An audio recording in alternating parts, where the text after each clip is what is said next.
एक छोटी सी दीवार लगी होती है, यानी कि अगर आप खड़े हुए हो तो बाहर से देखने वाला बंदा आपको नंगा देखेगा, लेकिन अगर आप वॉशरूम करने के लिए बैठे हो तो आपके चेस्ट से ऊपर ऊपर जो है आप विजिबल होगे, नीचे आप कवर्ड होगे। इस हद तक बस दीवार होती है वहाँ पे। उसी के ऊपर जो है वो एक टूटी लगी होती है पानी की। मैं जब अपने सेल में आता हूँ तो शाम हो जाती है, मुझे सेल में लाते ही लॉक कर दिया जाता है, क्योंकि मेरा नया नया एक्सपीरियंस होता है। मुझे नहीं समझ आ रही होती है कि मैं कहाँ पे आ गया हूँ। मैं इधर उधर देखता हूँ, परेशान हो जाता हूँ कि ये क्या हो रहा है मेरी ज़िंदगी में। बहुत ऊंचा पंखा लगा होता है जहाँ से मुझे आइडिया होता है कि कोई चाह के भी खुदकुशी नहीं कर सकता। अंधेरा हो जाता है, मुझे कुछ समझ नहीं आ रही होती कि मैंने क्या करना है। खैर मैं दीवार के साथ लग के बैठ जाता हूँ बिल्कुल ऐसे ही, और सोचता रहता हूँ कि ये मेरी ज़िंदगी कहाँ से कहाँ आ गई है। मैं अपने सेल से बाहर देखता हूँ तो 1.5 लीटर की बोतल पड़ी होती है, उसके ऊपर कैप भी लगा होता है। मेरा हाथ तो वहाँ तक नहीं पहुँचता, लेकिन कोई 15-20 मिनट के अंदर एक इंचार्ज जो है वो वहाँ से गुजर रहा होता है। मैं उसको आवाज़ देता हूँ कि सर, वो मेरी बात सुनते हैं, हाँ जी। मैं उनको कहता हूँ कि सर वो सामने 1.5 लीटर की बोतल पड़ी है, वो काइंडली मुझे पकड़ा दें। मुझे बोतल पकड़ा देता है। वॉशरूम से मैं वो 1.5 लीटर की बोतल के अंदर पानी भरता हूँ, उसका कैप बंद करता हूँ। सितंबर का टाइम होता है, शदीद गर्मी होती है, इतनी गर्मी कि आप कूलर के बगैर नहीं रह सकते। मैं अपनी कमीज़ उतारता हूँ, बॉटल को अपनी शर्ट के अंदर डाल के ऐसे उसको मैं लपेटता हूँ, अपने सर के नीचे रख के मैं लेट जाता हूँ।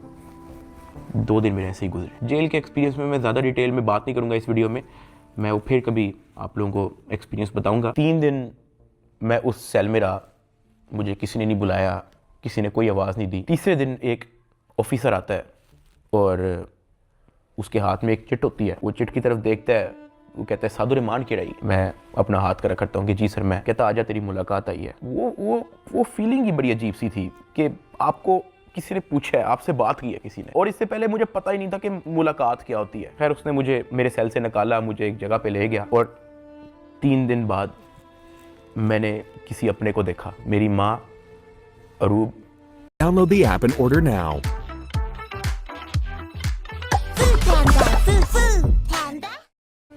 और ज़िया वहाँ पे खड़े हुए थे, लेकिन मैं उनको मिल नहीं सकता था, उनको गले नहीं लग सकता था, मैं उनको सलाम नहीं कर सकता था, क्योंकि हमारे दरमियान में शीशा लगा हुआ था। उनकी तरफ एक लैंडलाइन पड़ा हुआ था, एक लैंडलाइन मेरी तरफ पड़ा हुआ था, और उस लैंडलाइन में ही आप बात कर सकते हो। मैंने ज़िंदगी में इतना बेबस फील नहीं किया। एक लैंडलाइन उनकी तरफ पड़ा होता है, एक लैंडलाइन मेरी तरफ पड़ा होता है। एक तरफ से अरूप फ़ोन उठाती है, दूसरी तरफ से मैं फ़ोन उठाता हूँ, और वो कहती है क्या हाल है।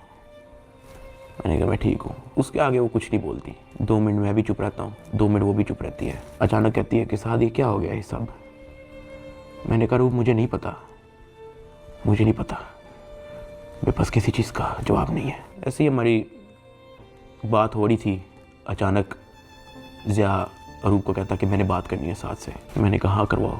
ज़िया अरूप से फ़ोन ले लेता है। वो कहता है कि यार साद आपका एक दोस्त आया था। मैंने कहा हाँ। कहता है यार वो तो सारी डिटेल हमसे मांग रहा था और उसको सब कुछ पता है, तो आप उस पर ट्रस्ट करते हो।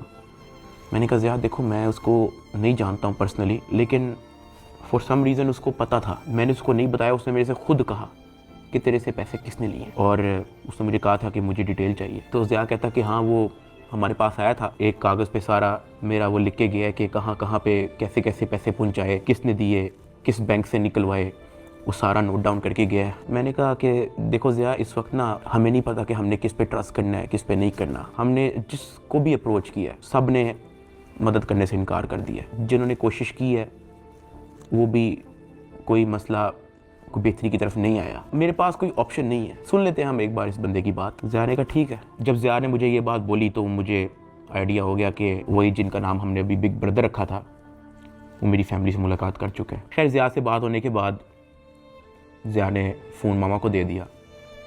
मामा भी रो पड़ी, गपशप हो रही ही। साथ उन्होंने कहा था कि जो आपका दोस्त है, कहता कि आप मेरी भी माँ है, आपको कुछ नहीं होगा, आपने अब 1 भी रुपया किसी को नहीं देना, बस जो आप लोगों ने दे दिया है उसकी मुझे डिटेल दे बस। खैर वही 15-20 मिनट होते ही हैं वो फ़ोन बंद हो जाता है। ना मुझे मामा की आवाज़ आ रही होती है, ना मेरी आवाज़ उन तक जा रही होती है। तो मुझे रियलाइज़ होता है कि मेरा वक्त ख़त्म हो गया है। वहाँ का एक इंचार्ज मुझे मेरे सेल में वापस छोड़ देता है। मैं वापस उसी जगह पे आया था। वक्त के साथ साथ जेल में अपने आप को एडजस्ट किया, मेंटली एक्सेप्ट किया कि भाई तू अभी इधर ही है। 10 दिन गुजर गए। 10 दिन के बाद एक इंचार्ज फिर से आया चिट लेके, कहता साधु रहमान की रही।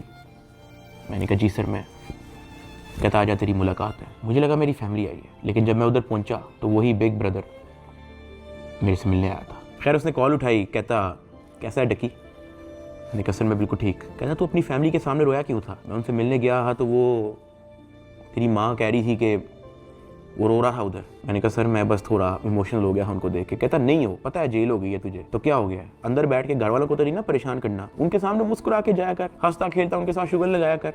क्या मैं बिल्कुल ठीक हूँ, अंदर बड़ा मज़ा आ रहा है। मैंने कहा सर वो हो जाता है, मैं तो कोशिश करता हूँ कि मैं उनको कोई टेंशन ना दूँ, लेकिन चेहरे पे बंदे के लिखा आया था। कहता खैर मैं गया उस दिन तेरे घर, माँ जी बहुत परेशान थी, मैंने उनको तसल्ली दी है, तुझे मैं सिर्फ ये बताने आया हूँ कि तू तगड़ा रहे। फिर उसने मुझे कहा कि अगर आने वाले कुछ टाइम के अंदर अगर तुझे कोई न्यूज़ तेरे रिलेटेड सुनने को मिलती है तो पैनिक नहीं होना और अंदर किसी से कोई बात शेयर नहीं करनी। कोई पूछे कहना मुझे इल्म नहीं किसी चीज़ का, और अपनी फैमिली को भी कह दे कि किसी चीज़ को लेके पैनिक नहीं होना।